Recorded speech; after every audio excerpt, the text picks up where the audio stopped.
For some, getting into university is easy, but for many from marginalized communities, access to places like the University of Toronto is not a simple goal. Keren Brathwaite helped start a program at U of T in the 70s that gave students from underrepresented communities a chance to shine. I spoke to her about the history of the program and her hopes for its future.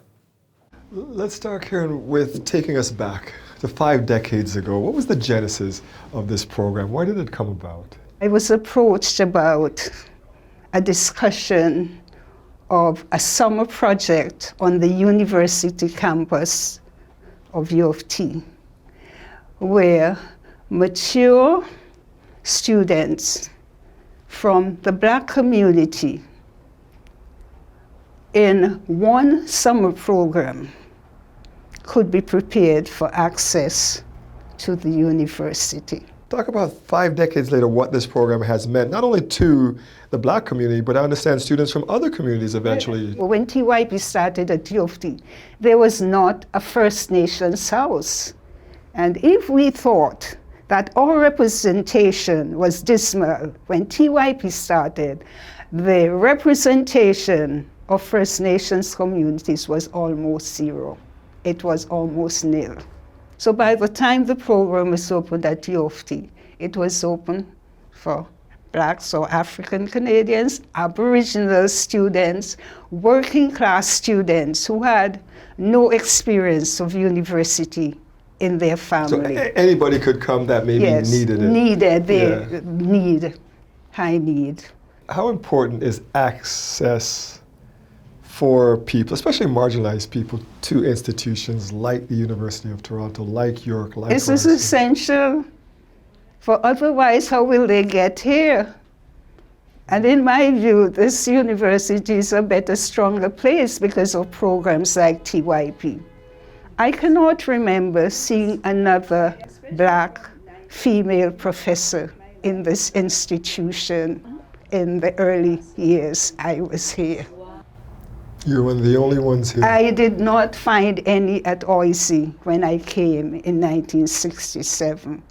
So there has been change in the institution, but the question is it enough? Yes. Is it enough? Is it enough? I'll put that question to you. Yes, there are many more of our students here, but we need more because these students have helped to enrich and advance the life of our community. And as you know, so many of our students are still dropping out of school, still being streamed.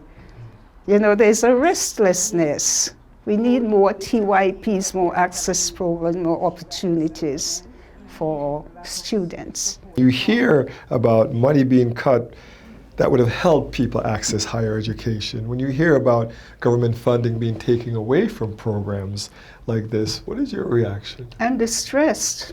And I think finances is one of the big hurdles for our students.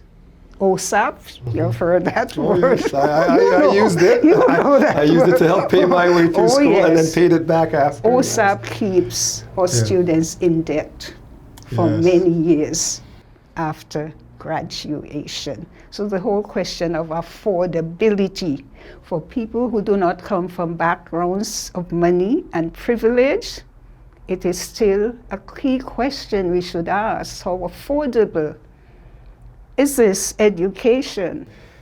5 decades ago, you had a vision with some others in the community, and it came to fruition, and it's lasted this long.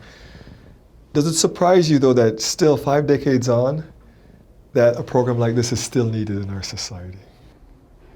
It should surprise me, but does not. Really? There is something about tradition in universities which I think it halts progress.